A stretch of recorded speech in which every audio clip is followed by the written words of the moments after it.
Hi, everybody. I am Dr. Lauren Brown. I'm going to introduce myself in more detail here in a second on the next slide, as well as my beautiful colleague, Nejma, who is helping me deliver some of this information to you today. But the title of our talk today is called Empowering Pregnant and Parenting Students, Navigating Safe Birthing Options in the Face of Maternal Mortality. So I am Dr. Lauren Brown. I'm an assistant professor at San Diego State in the School of Public Health. I'm also a trained gerontologist, which means I have studied the aging process to a great degree. It's just a fancy word for aging. This is my third year here at the School of Public Health, and most of my work is really focusing on the relationship between stress and well-being, especially for Black and Brown older adults and all the unique stressors they face as they age, and how that manifests in their physical and mental well-being towards the end of life. Nejma, do you want to introduce yourself? Yes, so my name is Nejma, and I am a second-year health management and policy student at the School of Public Health. And I also am a policy associate at CARE Washington, conducting policy research, engaging in legislative advocacy, and promoting public education to advance systemic policy change. And I also serve as president of the Graduate Student Council. Nejma is amazing. That's why I asked her to present with me. Her and I share a lot of interest in protecting Black and Brown women in many different facets of life. And this ended up being a really beautiful reflection of things that we're both interested in. So I'm really grateful to the Women's Resource Center and for the Pregnant and Parenting Students Initiative for having us today. So just to give you guys some quick outline of what we're going to cover today, we're going to cover the purpose of our presentation and really what we want to stick with you guys and leave after these 10, 15 minutes or longer, depending on how mouthy we get. But ideally, this is something that will last and you can take with you beyond just the moment of watching this. We're going to give a background about maternal mortality rates and infant mortality rates and how Black women in particular are really impacted by the birthing landscape that's here in the United States. We're going to talk about the historical significance of having birthing options and how that has transpired from times during slavery to current times and how that's manifested in our current healthcare system. And then we're going to talk a bit about all the various birthing options and resources especially our Black and Brown mothers might have or want to think about as a result of some of the things that are currently happening in our modern healthcare as it relates to pregnant and parenting women and mamas. So our purpose for this presentation was really to center women and mamas in this presentation. It is Women's History Month, and we wanted to make sure that this wasn't just a conversation focused on, of course, what happens after the baby is here and all of a sudden all your world has changed. We want to focus on really this pregnant and birthing experience and how women can make, women and mamas can make the best decisions for themselves based on the wealth of information that is out there. And to start, we really want to demonstrate kind of the struggle that is women's wellness and women's rights for pregnancy and parenting options in the United States, and how this struggle over time has changed the landscape of what people have options for now. So we're going to ground a lot of our talk in the historical context of women's struggle for control over their own bodies and their right to safe birthing options. So, of course, I have to start off with some of the really horrific statistics around childbirth for women, especially for Black women. So childbirth is actually deadlier for Black women than any other type of women. Black women are 3 times more likely to die during childbirth than non-Hispanic white women. You can see the rates there for the next group that's at highest risk is our American Indian and Alaskan Native population, followed by our Asian and Pacific Islander group. So as you can see, the disparities here are huge. Childbirth is a much more deadly experience. It's an unequal experience for women of color in the United States, and it's something that we need to address and have not yet adequately done so. We also have higher maternal mortality rates than many other developed and westernized nations. Childbirth is a deadly experience for Black women in particular. And then when we look at what happens to Black women and their babies, we also can see that infant death rates for Black women are higher, or actually comparable, especially even for the richest Black mothers, as they are for the poorest of white mothers. So just some history about this, in general, education, income, and wealth are the strongest predictors of how long you live in this country. They also are the strongest predictors of how safe your childbirth is and whether or not you die or not, or whether your infant dies or not. Whereas the richer you are, the more protected you are from negative birthing outcomes. But that is actually not the case at all for Black women. There's a new landmark paper that came out about a month ago, and it was published at the National Bureau of Economic Research. This is data all from California moms. They're all first-time moms from 2007 to 2016. And they found that the richest Black women have comparable infant mortality rates as the poorest white women. So money is not a resource for Black women in the same way that money is a resource for white women and protection of white women and their babies. So there's this real inequality that not even some of the things we think confer health do so for women of color. So transitioning into how that may be and where this is coming from, I think it's really important. And Nejma and I really talked about wanting to bring in the history of gynecology and how we could end up in a position like this, and how Black women might be most at risk when it comes to birthing outcomes and their own health during their pregnancy. So take a look at this video about the father of gynecology, Marion J. Sims. The history of reproductive health in the United States has really been defined by significant state violence against poor women and especially women of color.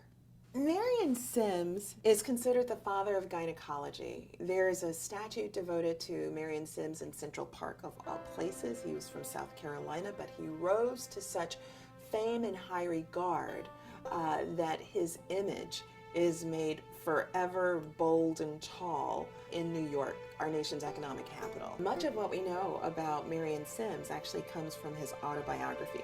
He experimented on slaves to perfect tools used in gynecology and procedures, and housed his slaves in the back of his house. What he called his medical suite was a shack, basically in the back of his home. He'd wake up in the middle of the night when he would, as he described it, have an epiphany in the middle of the night. He'd need to go in and grab one of the slaves and put her on the operating table.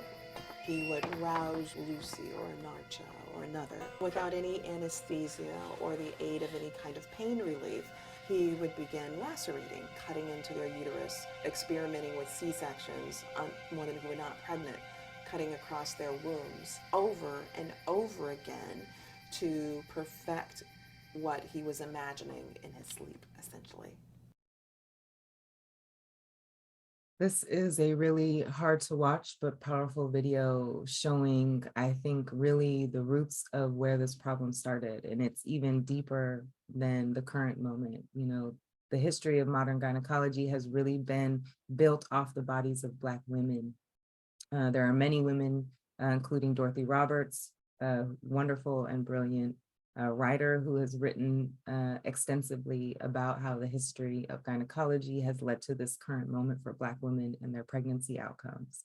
And this history we view as really important to understanding how Black women are currently in a situation where they're more at risk of dying during childbirth. And as a result, and not even income or education or any of that can protect them from this outcome.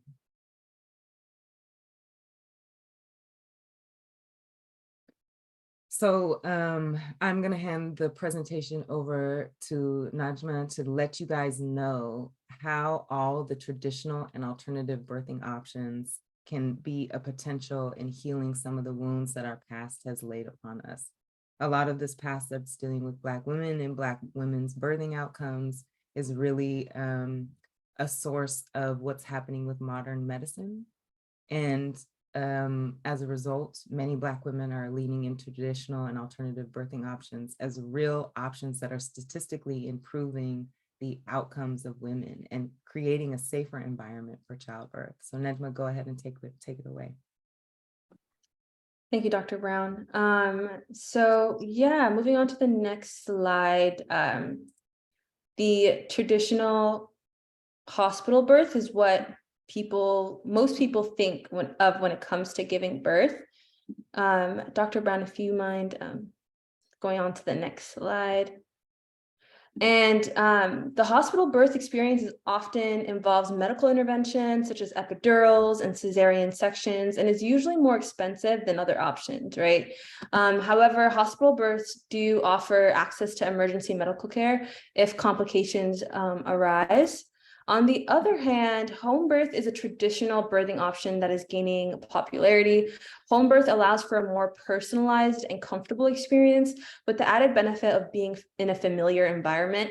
However, this option may not be the best option for women with high-risk pregnancies, as access to medical interventions are limited. And then moving on to the next slide, alternative birthing options. So one of the alternative birthing options that I'll be talking about today is birth center birth.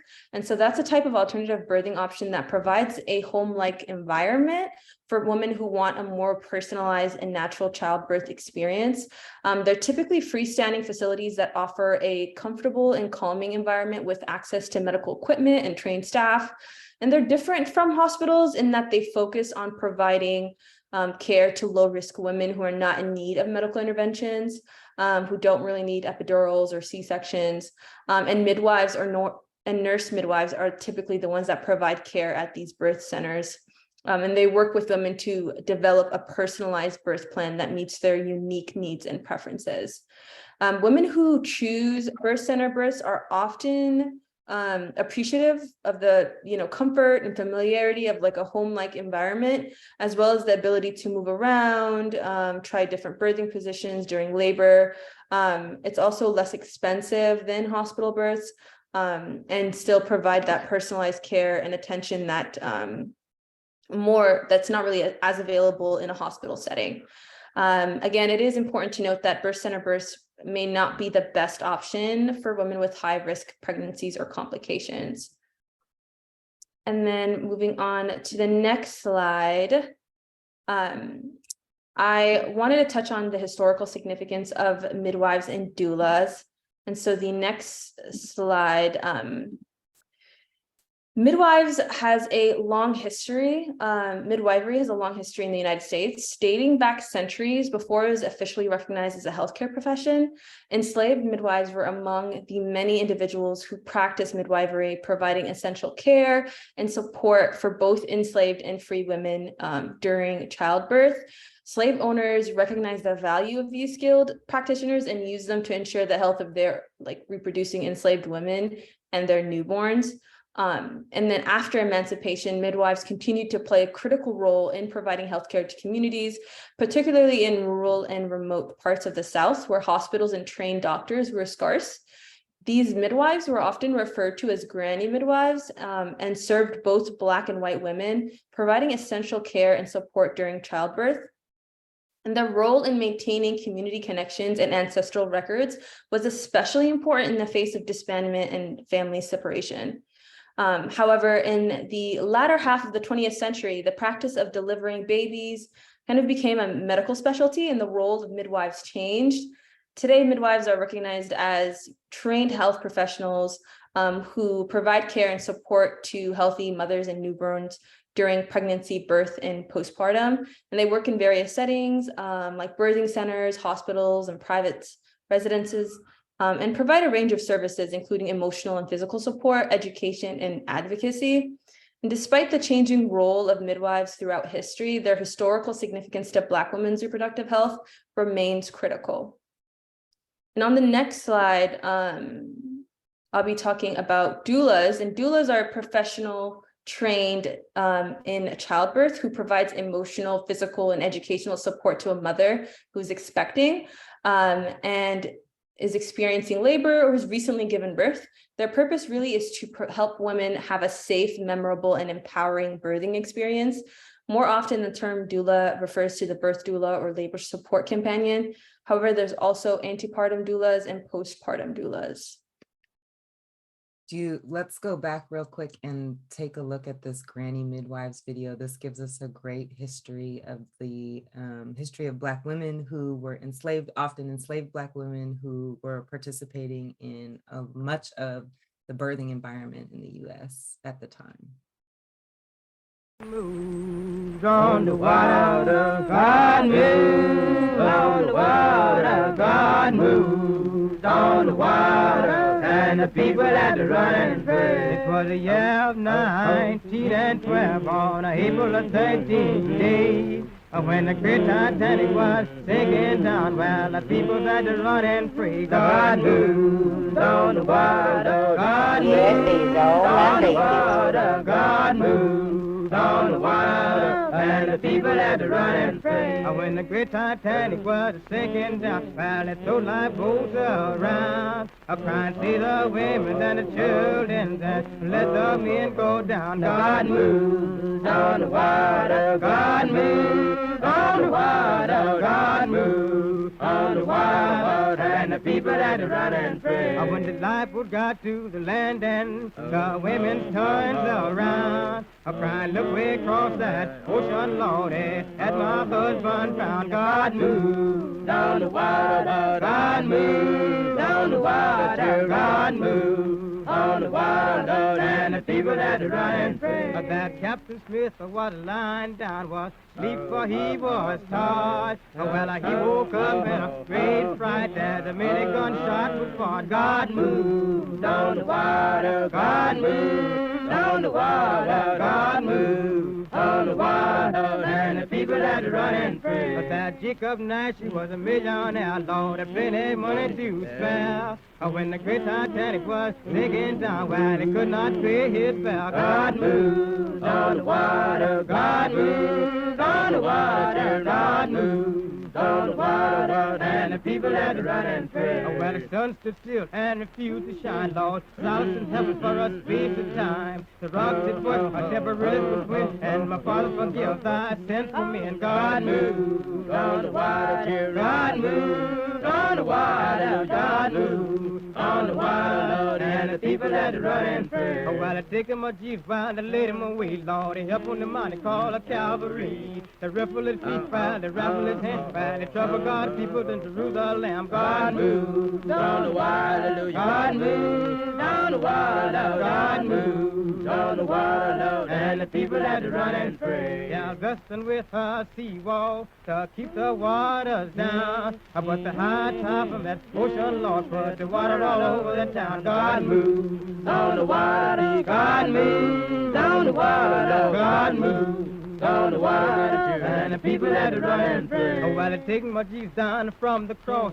they wrapped him up in a fine linen cloth. A nature suspended at 3 o'clock. At the foot of that cross was a gambling block. God moves on the water, God moves on the water, God moves on the water, and the people had to run and pray. Well, the sun stood still and refused to shine, Lord. Solace in heaven for us space of time. The rocks it was a temporary wind, and my Father forgive thy sins for me. And God moves on the water, God moves on the water, God moves on the water, and the people had to run and pray. While I take him a Jesus while they laid him away, Lord, he helped on the money called a Calvary. The ripple his feet while they rattle his hands while they trouble God people in Jerusalem. God moves on the water, God moves on the water, God moves on the water, and the people had to run and pray. Yeah, wrestling with a seawall to keep the waters down, but the high top of that ocean, Lord, put the water all over the town. God moves on the water, God moves on the water, God moves on the water, and the people had to run and pray. Oh, while they taking my Jesus down from the cross, they wrapped him up in a fine linen cloth. A nature suspended as 3 o'clock. At the foot of that cross was a gambling plot. God moved on the water. I hope that video provided context on just how valuable and crucial the role that granny midwives played in providing healthcare to women and families in their own communities, especially women who lived in areas with limited access to medical facilities. And Marie Coley, who was the granny midwife who is in this video, really was an advocate for women's health and rights, and believed that women should have access to safe and compassionate care during childbirth, regardless of their race or socioeconomic status.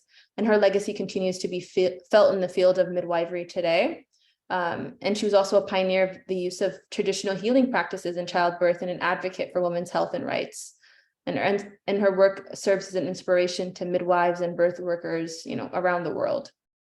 So thank you, Dr. Brown, for showing that video.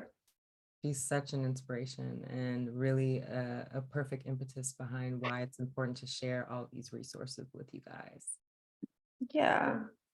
And then I wanted to kind of show another video talking about the factors to consider when making a birthing decision. So this is a 6 steps for a decision framework from Every Mother Counts. And they're an organization that educates people about their pregnancy and birthing options and helps them take an active role in their maternity care and reminds them that they're not alone during pregnancy, birth, and beyond. And when deciding what is best for your baby, following these 6 steps will help you ask the right questions and make the choices with all the information you need and what's best for you and your baby. So if you could play what matters most to you, looking within what is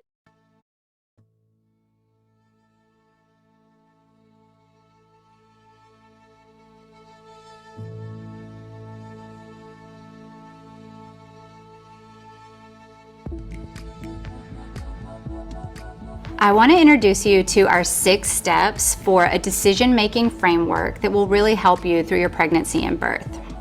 The first step is to know your foundations. The example of this would be if you know you need to make a decision about labor pain. What is labor pain? Learning about how it affects different people and getting as much education around that topic before you make the decision.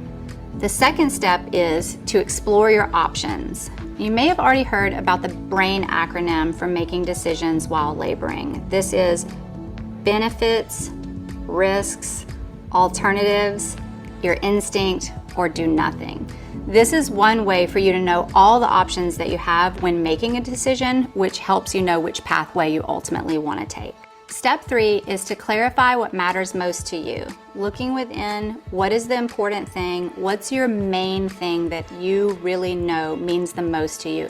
Step 4 is to talk with your provider and the people that matter most to you. So yes, speaking with your OB or your midwife, but also your partner, your mother, your sister, whose opinion means a lot to you. Step 5 is to advocate for yourself and know your rights. You have a lot of rights in this situation. This is your birth story after all. Knowing about informed consent and informed refusal can really help in this scenario. Knowing that you always have the option to hear what's happening and then make a choice of yes or no.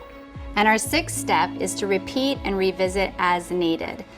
Our decisions, they change over time, and it's okay if your mind changes when you're in a new space with a new set of given circumstances. Allow yourself the permission to let this decision change and to revisit the steps prior to this as you make a new decision in a new situation.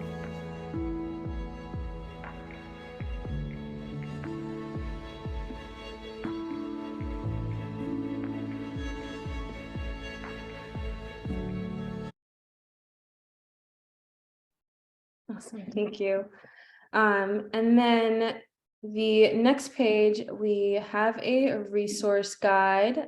So feel free to scan that QR code and you'll see a list of organizations both in San Diego and then just throughout the state that help pregnant women and women with small children. But yeah, that's a free resource guide. It should be a link to a Google Doc. And then I'll pass it to Dr. Brown to conclude. Thank you guys so much for your time and attention, for giving us this opportunity to share with you what we think is important, excuse me, for especially Black women and mothers, soon to be mamas, pregnant and parenting, who are thinking about their birthing options and what things to consider when this is on their plate. And we also really wanted to make sure that the history of women's wellness was brought through stories like the Granny Midwives, where the history is not just written by the white men and the physicians that are occupying the health centers, but that we have always been a part of our own, providing our own healthcare. And the history is there to show it. And although oftentimes that history can be discredited, it can be unshared, it can be something that we keep and lock away, it's still present. And we wanted to bring that to light so you guys could see that the birthing options you have are numbered, and they have always been. They've just been limited on by things like insurance and some of the dominant frameworks we often think of what healthcare happens in. So thank you guys so much for your time. Nejma, you were amazing. Thank you for sharing all these resources with your peers and your student peers and others who are interested in this video. Thank you for doing this presentation with me, Dr. Brown. This is where you can reach us. Our emails are right there. Feel free to email us if you have any questions about the presentation or other questions. We'd love to chat with you. And then thank you so much for listening. Yes, thank you so much for listening. Have a good evening, guys. Bye. Bye.